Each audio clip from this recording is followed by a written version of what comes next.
సవాల్ విసిరి తప్పు చేశామా, ఎరక్కపోయి ఇరుక్కున్నామా, రుణమాఫీపై గులాబీ నేతల్లో అంతర్మదనం, అమలు చేస్తే రాజీనామా అంటూ గతంలో పలువురు ఛాలెంజ్. తాజాగా ఫస్ట్ ఫేజ్ కంప్లీట్ చేసిన సర్కార్ అనుకున్న టైంలో పూర్తి చేసేలా ప్రణాళికలు. రుణమాఫీ విషయంలో సర్కార్కు విసిరిన సవాళ్ల విషయంలో బీఆర్ఎస్ నేతలు ఆలోచనలో పడ్డారు. సీఎం రేవంత్ రెడ్డిని అనవసరంగా రెచ్చగొట్టి తప్పు చేశామా అని మదన పడుతున్నారని గులాబీ పార్టీలో చర్చలు జరుగుతున్నాయి.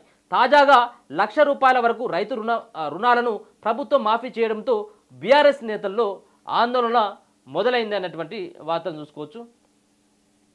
దీనికి సంబంధించినటువంటి కంటిన్యూషన్ వార్తను కూడా ఒకసారి చూసేటువంటి ప్రయత్నం చేద్దాం.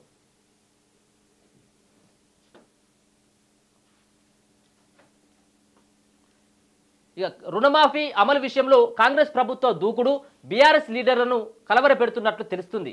సాధ్యం కాదనే ధీమాతో ఇష్టానుసారంగా విమర్శలు చేసి ఇప్పుడు అబాసు పాలయ్యామని కామెంట్స్ చేస్తున్నట్లు సమాచారం. రుణమాఫీ విషయంలో సీఎం రేవంత్ రెడ్డిని అనవసరంగా రెచ్చగొట్టి తప్పు చేశామని అభిప్రాయపడుతున్నట్లు చర్చ జరుగుతున్నది. మిగతా హామీలను కూడా అమలు చేస్తే తమ పార్టీ భవిష్యత్ ఏంటి అని మదన పడుతున్నట్టు ప్రచారం ఉంది. ఇరుక్కున్న గులాబీ లీడర్లు లోక్సభ ఎన్నికల సమయంలో రుణమాఫీ అంశాన్ని బీఆర్ఎస్ ప్రధాన అస్త్రంగా చేసుకున్నది. ఆగస్టు 15 లోపు రుణమాఫీ చేస్తే మా పదవులకు రాజీనామా చేస్తాం, లేకపోతే రేవంత్ సీఎం పదవికి రాజీనామా చేయాలని ప్రతి పబ్లిక్ మీటింగ్లో సవాల్ విసిరారు. అందుకు సీఎం రేవంత్ రెడ్డి స్పందిస్తూ ఎస్ తప్పకుండా రుణమాఫీ అమలు చేసి తీరుతాం, బీఆర్ఎస్ లీడర్లు రాజీనామాలను సిద్ధంగా ఉండాలి అని ప్రతి సవాల్ విసిరారు. పార్లమెంట్ ఎలక్షన్స్ పూర్తయిన మరుసటి రోజు నుంచి కాంగ్రెస్ ప్రభుత్వం రుణమాఫీ అమలుపై ఫోకస్ పెట్టింది. అందుకు కావలసిన నిధుల సమీకరణపై దృష్టి పెట్టి సక్సెస్ అయింది. తొలి దశలో జూలై 18న ₹1,00,000 ఉన్న రుణాలను మాఫీ చేయడంతో బీఆర్ఎస్ లీడర్లు కలవరపడుతున్నారు. రుణమాఫీ విషయాన్ని పదే పదే ప్రస్తావించడం వల్ల ప్రభుత్వానికి ఆ హామీని అమలు చేయాలని పట్టుదల మరింత పెరిగే విధంగా చేశారని కామెంట్స్ గులాబీ నేతల నుంచి వస్తున్నాయి. రేవంత్ను రెచ్చగొట్టి తమ లీడర్లు ఇరుక్కపోయారని, ఇప్పుడు ఏ ముఖం పెట్టుకొని విమర్శలు చేస్తారు, ఇప్పటి నుంచైనా విమర్శలు చేసే ముందు జాగ్రత్తలు తీసుకోవాలని ఓ మాజీ మంత్రి అభిప్రాయపడ్డారు. కొంతకాలం మౌనం బెటర్. ఓవైపు సొంత పార్టీ ఎమ్మెల్యేలు కాంగ్రెస్లోకి వరుసగా వెళ్తూ ఉన్నారు. ఇలాంటి సమయంలో పార్టీ కేడర్లో మనోధైర్యం నింపడంపై ఫోకస్ పెట్టాలి. త్వరలో జరగనున్న లోకల్ బాడీ ఎన్నికల్లో పార్టీ తరపున పోటీ చేసేందుకు స్థానిక లీడర్లను సిద్ధం చేయాలి.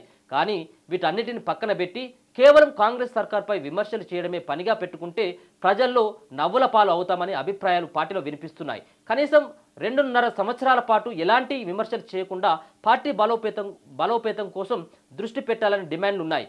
ఆగస్టు 15 లోపు రుణమాఫీ అమలు చేస్తే రాజీనామా చేస్తామని ప్రకటన చేసిన లీడర్లు అందుకు రెడీగా ఉండాలని సీఎం రేవంత్ రెడ్డి ప్రస్తావించడంతోనైనా తమ పార్టీ లీడర్లు మార్పు రావాలని చెప్పేసి గులాబీ కేడరు మరి కామెంట్ చేస్తా ఉన్నది. మొత్తానికి రకరకాలైనటువంటి విమర్శలు రేవంత్ రెడ్డి సర్కార్ పైన, కాంగ్రెస్ పార్టీ పైన అసలు చేత కాదు, మీకు రుణమాఫీ మీ వల్ల కాదు, మీకు కానే కాదు అని చెప్పేసి మీరు చేతులు ఎత్తేస్తారు. కేవలం మభ్యపెట్టేటువంటి ప్రయత్నం, ఓట్లను దన్నుకునేటువంటి ప్రయత్నం చేయడం జరిగింది. కానీ మీరు చేసేటువంటి ఆస్కారం ఉండదు అని చెప్పేసి ఖరాఖండిగా చెప్పడం జరిగింది. ఇక్కడ ఉన్నటువంటి ముఖ్యంగా బీఆర్ఎస్ పార్టీకి సంబంధించినటువంటి లీడర్లు, దాంట్లో హరీష్ రావు చాలా చెప్పడం జరిగింది. మరి ఇదంతా చూసిన తర్వాత ఆగస్టు 15 కాదు, దాదాపు ఇంకా 25 రోజుల ముందే ₹1,00,000 రుణాన్ని మాఫీ చేస్తున్నట్టుగా దాంట్లో 11 లక్షల మందికి రుణ విముక్తులను చేసినటువంటి దాని తర్వాత మరి మీరు ఏదైతే రాజీనామా చేస్తామని చెప్పినప్పటికీ మీరు చేయరని నాకు తెలుసు అని చెప్పేసి రేవంత్ రెడ్డి కూడా నిన్న మాట్లాడినటువంటి మాటలు కూడా చూసుకోవచ్చు. అయితే నిన్న హరీష్ రావు మాట్లాడుతూ నేను రాజీనామా చేస్తానని చెప్పలేదు, నేను ఒక సంబంధించినటువంటి హామీని నెరవేరిస్తే కాదు, నేను 12 హామీలు ఏవైతే ఉన్నాయో 6 గ్యారంటీలో 13 హామీలను అవి నెరవేరిస్తే నేను రాజీనామా చేస్తానని చెప్పిన కానీ నేను ఈ రైతులకు సంబంధించినటువంటి రుణాలను మాఫీ చేస్తే నేను రాజీనామా చేస్తానని చెప్పలేదు అని చెప్పేసి మాట మార్చేటువంటి ప్రయత్నం చేస్తూ ఉన్నాడు. ఒకసారి ఆయన మాట్లాడినటువంటి మాటలు కూడా ఒకసారి చూసేటువంటి ప్రయత్నం చేద్దాం. ఆగస్టు 15వ తారీఖు లోపు నువ్వు 2 లక్షల మాఫీ చేస్తానని 100 రోజుల్లో బాండ్ పేపర్ మీద రాసిచ్చి అమలు చేస్తాను, 6 గ్యారెంటీలు అమలు చేస్తా అని చెప్పి నువ్వు ప్రమాణం చేయి, నేను ప్రమాణం చేస్తా. నువ్వు అమలు చేస్తే నేను ఎమ్మెల్యేకు రాజీనామా చేస్తా, మళ్ళా పోటీ కూడా చేయను. హరీష్ రావు అన్నావు కదా సిద్దిపేటకు రాజీనామా చేస్తా అని, రాజీనామా పత్రం జేబులో పెట్టుకో.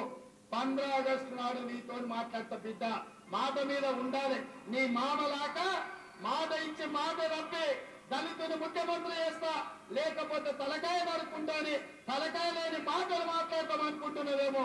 15 ఆగస్టు నాడు నీతో మాట్లాడతా, దేశానికి స్వతంత్రమే కాదు రైతులకు కూడా ఆర్థిక స్వతంత్రం తీసుకొచ్చే రోజు 15 ఆగస్టు 2 లక్షల. ఇది ఆయన చెప్పినటువంటి అంశం ఏంటిదంటే మరి నేను రాజీనామా చేస్తా అని చెప్పేసి రాజీనామా పత్రాన్ని కూడా మరి అమరుల స్తూపం దగ్గరికి ఆ రోజు పట్టుకుపోవడం జరిగింది. ఎవరు ఇక్కడ ఉన్నటువంటి హరీష్ రావు సైతం ఈ రకరకాలైనటువంటి మాటలు మాట్లాడిండు. మరి ఇప్పుడు దీనికి ఏం సమాధానం చెప్తాడో చూడాలి. దీనిపైన అనవసరంగా కామెంట్ చేయడం అని చెప్పేసి ఆల్మోస్ట్ దీనిపైన మాట్లాడేటువంటి ప్రయత్నం కూడా చేయనని చెప్పేసి రేవంత్ రెడ్డి సైతం కూడా నిన్న మరి చెప్పడం జరిగింది.